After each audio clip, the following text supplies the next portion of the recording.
Dive into English. Understanding relative clauses. Hello learners. Welcome back to our series, Dive into English. Today, we're going to explore a fascinating aspect of English grammar, relative clauses. Specifically, we're going to focus on defining and non-defining relative clauses.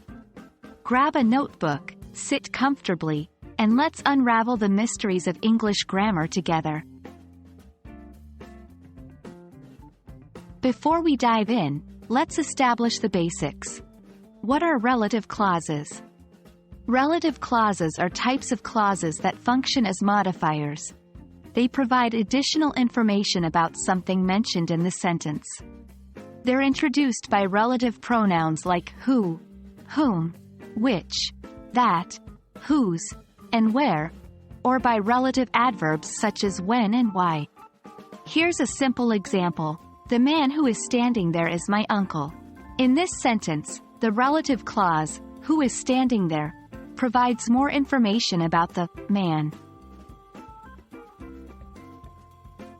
Now, let's look at the first type of relative clauses, defining relative clauses.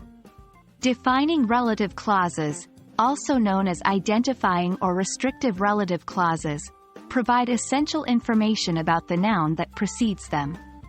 They define or identify that noun and are integral to the meaning of the sentence. Let's look at an example. The book that is on the table is mine. In this sentence, the defining relative clause, that is on the table, specifies which book we're talking about. It's essential for understanding the sentence correctly.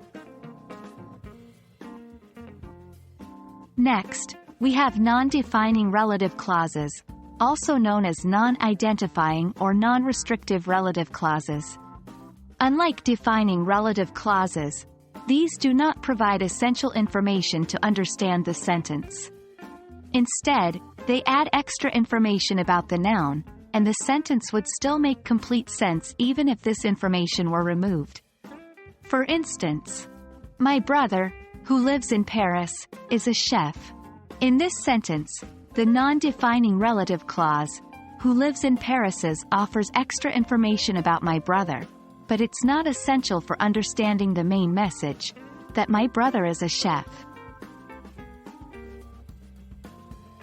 Now that we understand the basics, let's apply our knowledge with some practice exercises. Example 1. Defining. The woman, blank, lives next door as a doctor. Can you complete this sentence with the correct relative clause? Example 2. Non-defining. My favorite book, blank, I read last summer, is a thrilling adventure.